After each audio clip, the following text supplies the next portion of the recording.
What is a turnoff to most men? I recently dated a girl for about 2 months. In person, she's doing all the actions in your last sentence, and the intimacy was crazy. However, as soon as the interaction ended, texting her felt labored and she was clearly disinterested in engaging. My suggestions to hang out would be met with questionable excuses, just a palpable amount of not really caring. Then when she decided, we would hang, and the beginning would be like meeting for the first time every time. I brought it up to her and asked if she was sure she wants to keep doing this. I felt like she didn't, and that made me want to stop too. She gaslights and says some BS about how it's more my fault why we don't hang as much. She strings it out for another week of making me feel unwanted and the worst date of my life, which ended with her saying she has been talking to her ex since a week after we first met. Well, thanks for wasting my time, lady. I'm actually proud of how calm and balanced I took it. Before we departed the date, she kept giving me openings to beg, and I wouldn't. I'm also holding strong to not send a Hail Mary text. I would rather lose this game-playing girl than lose myself. Story 2. I understand that for women, social validation is very important, so they tend to think that it's also as important for guys, but one of the things that def turns me off is a girl telling me she has 100 guys in her DMs or trying to showboat how popular they are by saying things like, "So many guys have been asking me out." I got a match with this girl on Tinder and we were talking on Instagram. She would only answer with the most basic answers and wouldn't ask me anything. I asked why she liked me on the app and asked for my socials, since she was barely talking. She got mad and actually made a video of her profile with more than 400 guys sending her messages and she wouldn't answer any of them, and that I should be grateful that she was allowing me to talk to her and giving me the attention. Those were her exact words. I just uninstalled the app after that. Story 3.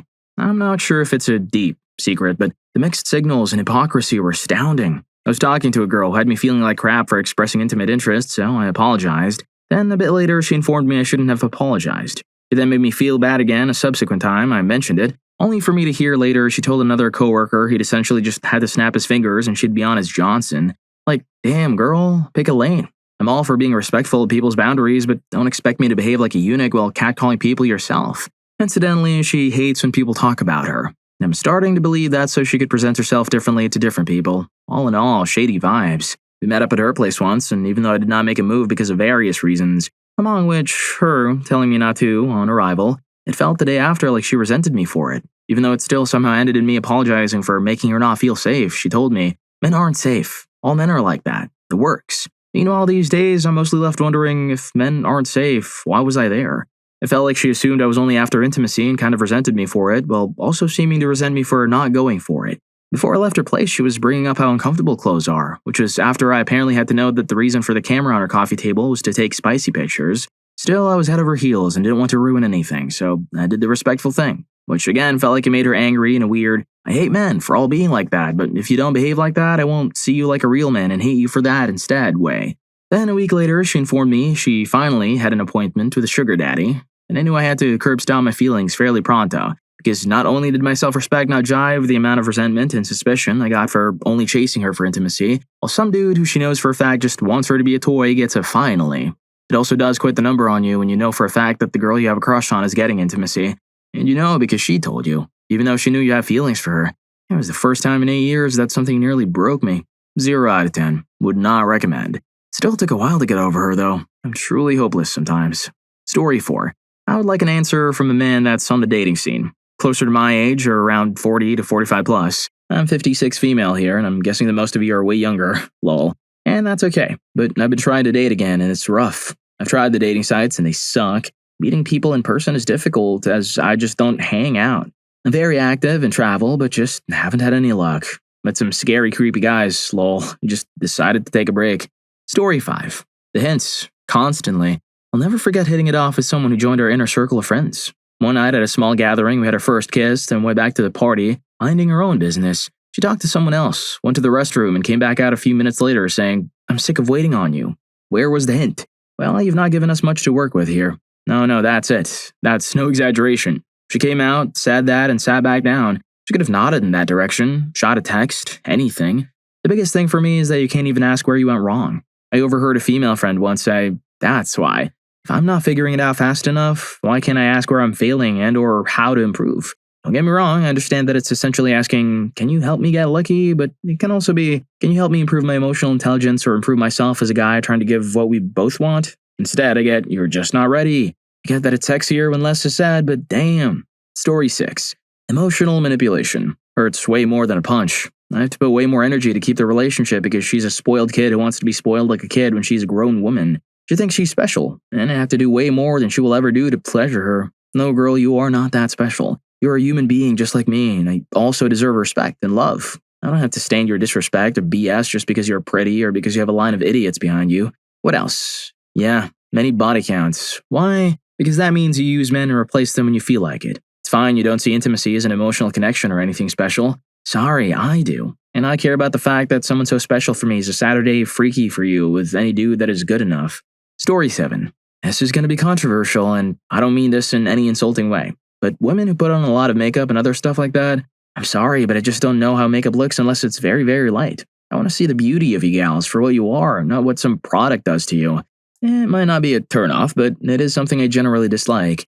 In general, I'm not fond of how many women, especially at a very young age, obsess over this stuff. When I'm with a girl, I want to appreciate her natural beauty, and makeup isn't natural to me. Again, depending on how much is used and in what way. Story 8. The selection, in general, whatever you want to call the dating scene. I've tried and found zero desire to continue dating as I'm just into nobody. First, it's all pay to win. Without a subscription, your profile barely gets seen. Not seen equals a waste of time. Second, the city I live in, not getting to be bringing any good future wives home from this freaking place. Third, my generation sucks. That's enough said by itself. Too political, too opinionated, everyone puts on a second face like a t-shirt. It's too much stress and too much of a hassle to keep with it.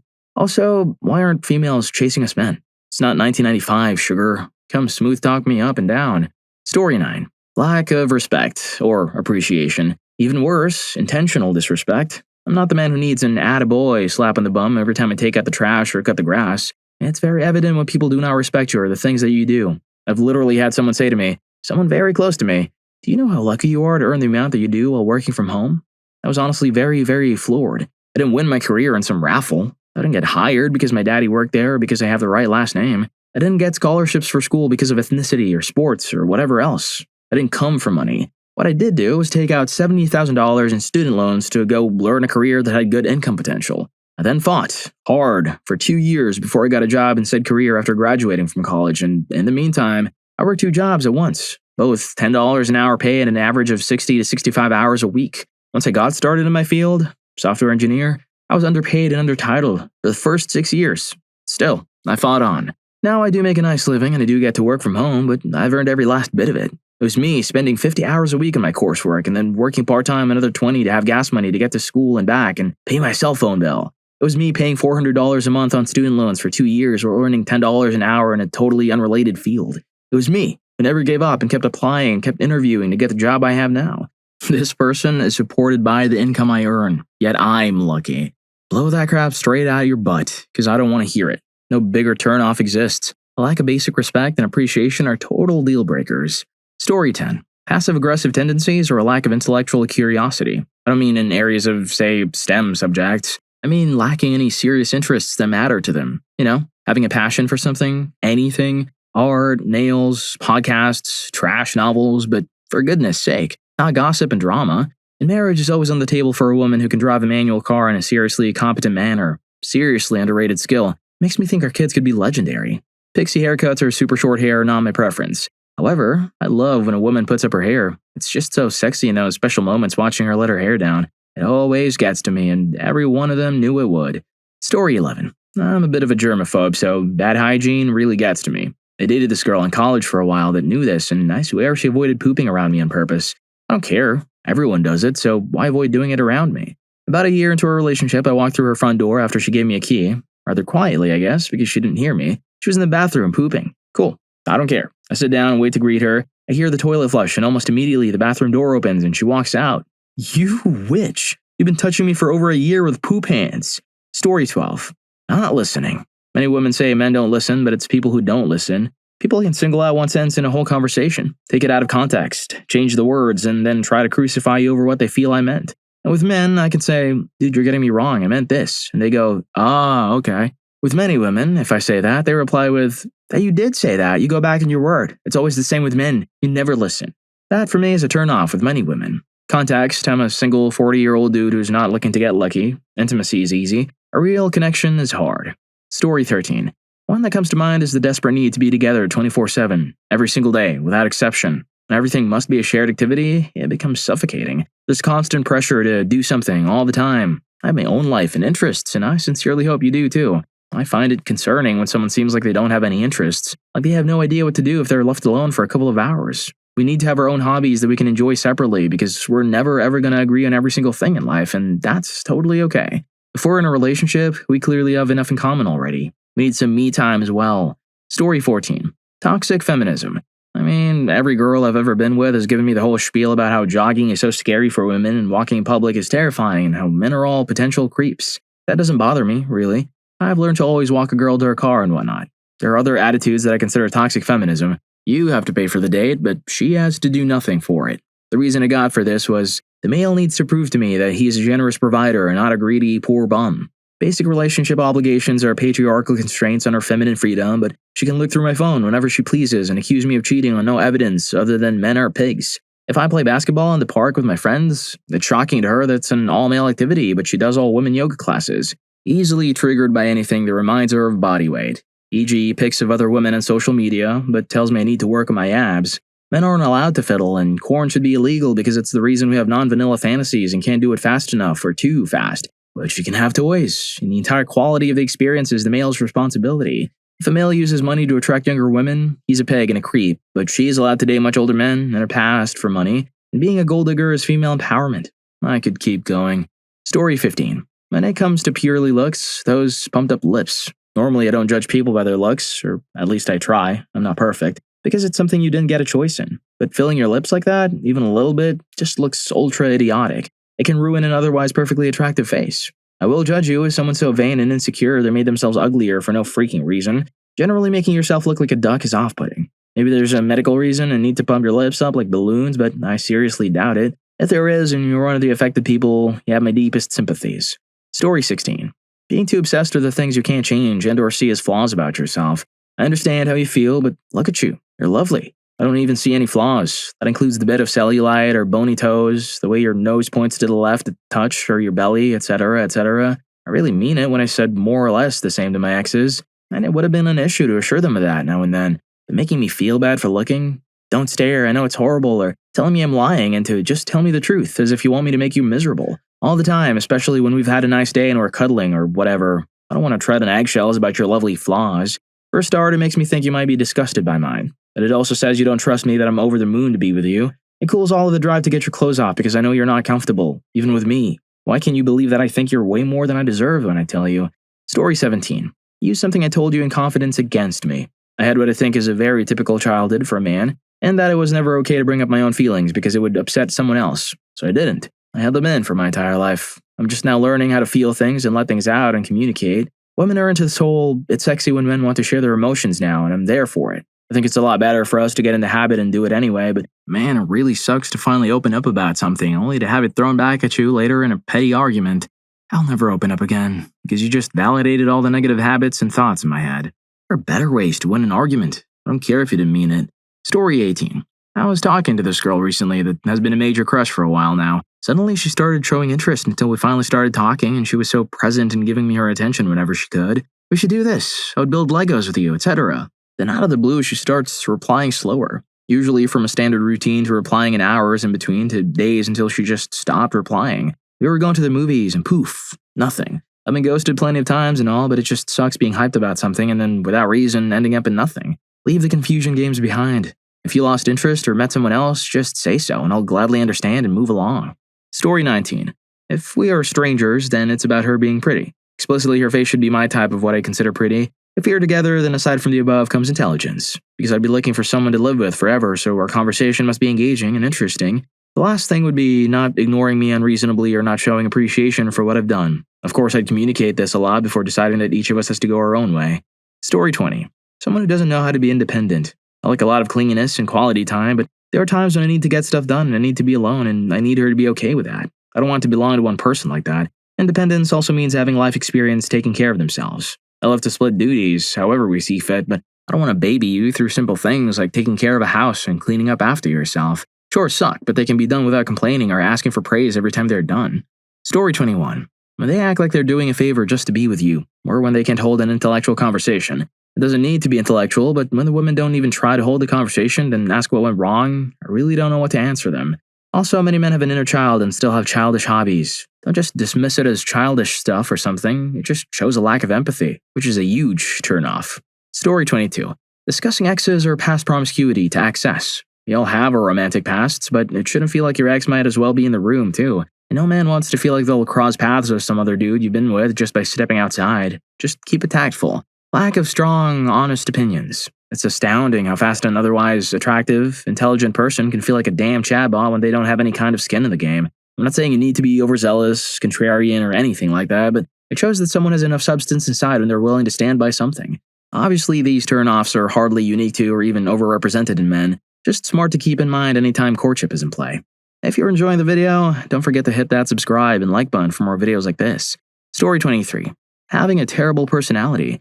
Whether it's being entitled or trashy or a poor demonstration of basic human decency, it doesn't matter how physically attractive she might be. If she's not a decent person, I find her to be 100% not even worth thinking about.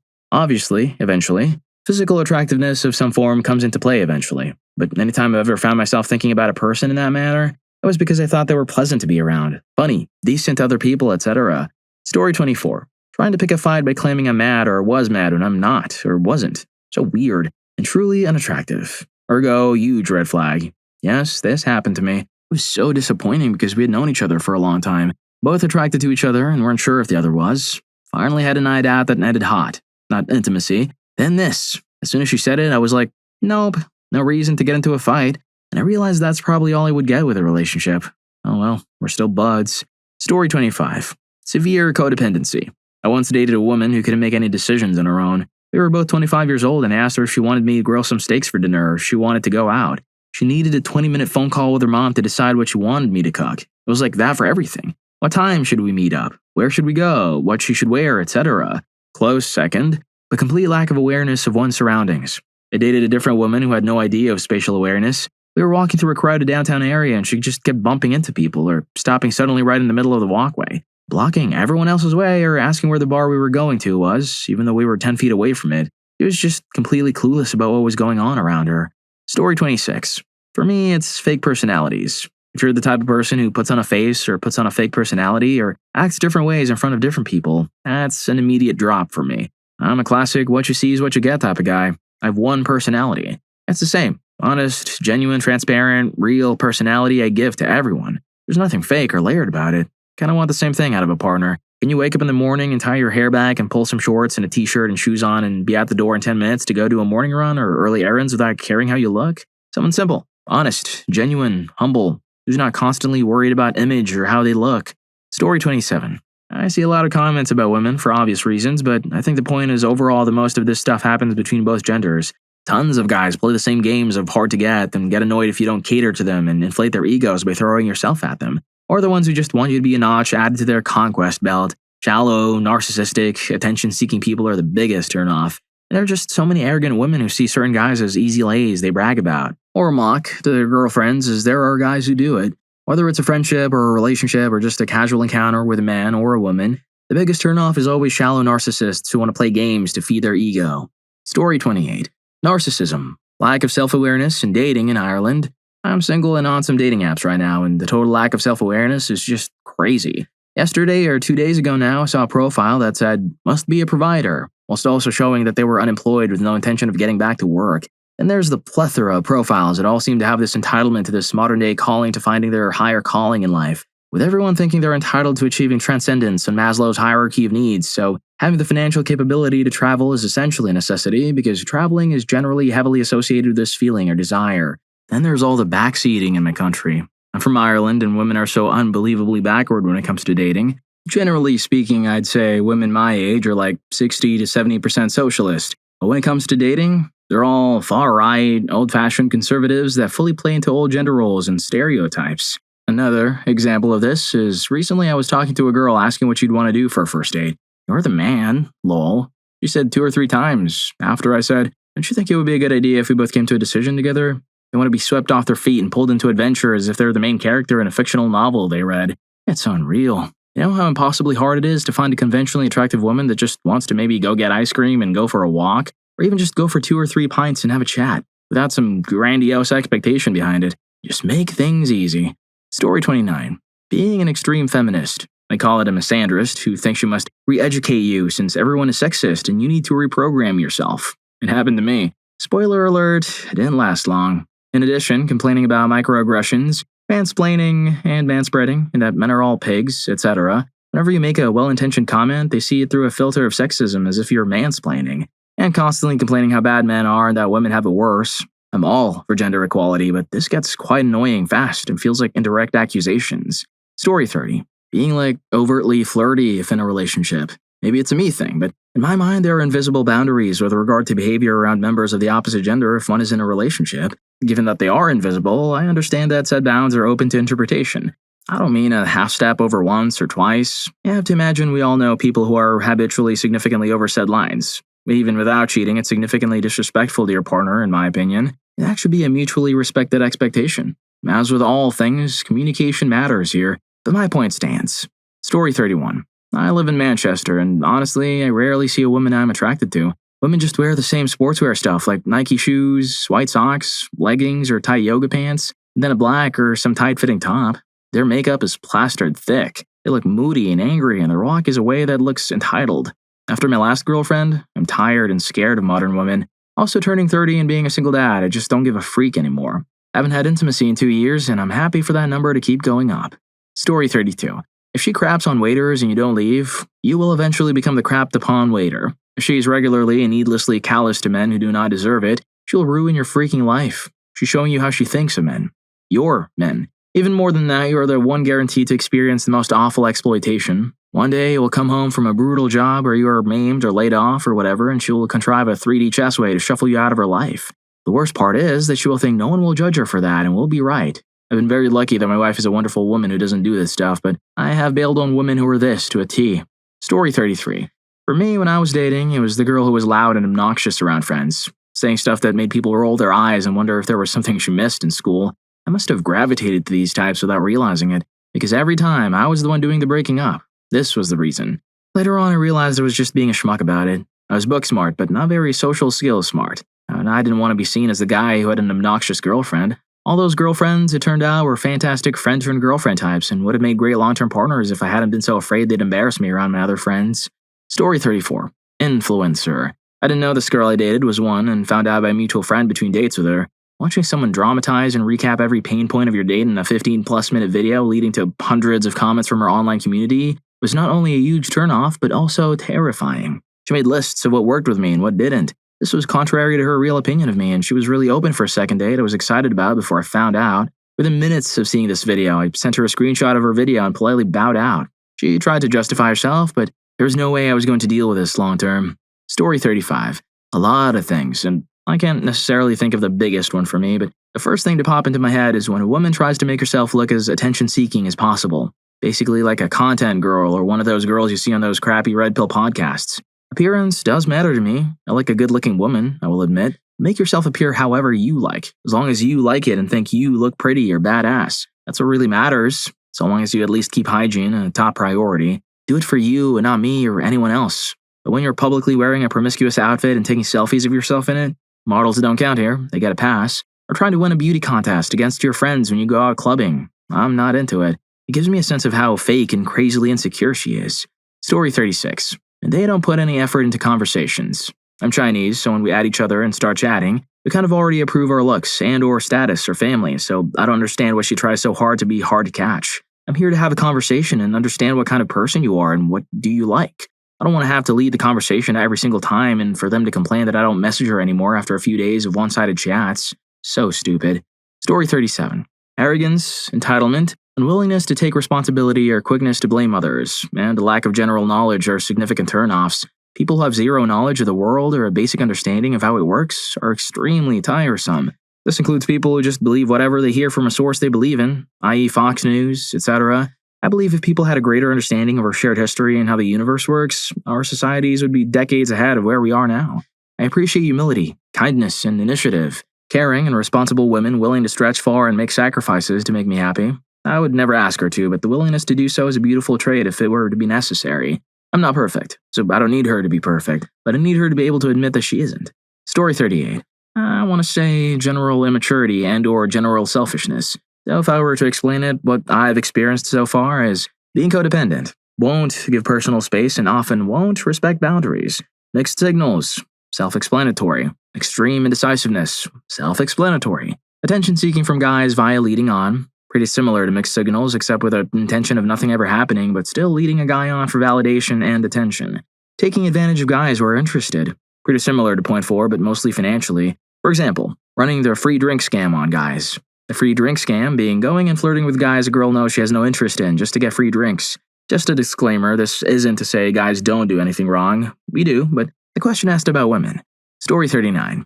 Went on a few dates with a girl who made a big scene in a restaurant because during a conversation about TV, I said, "Oh, we should watch that show together sometime." She really loudly said, "What the heck? I'm not coming over to your house." First off, I didn't invite her to my house. I was just being polite by taking interest in the show she was talking to me about. But as if that wasn't dumb enough, later she went yapping to a mutual friend that I didn't know how to put the moves on her. If you're gonna act like I'm pestering you by suggesting we hang out again, I'm sure as hell not gonna try and make any advances on you. At that point, you need to come to me if you want something more.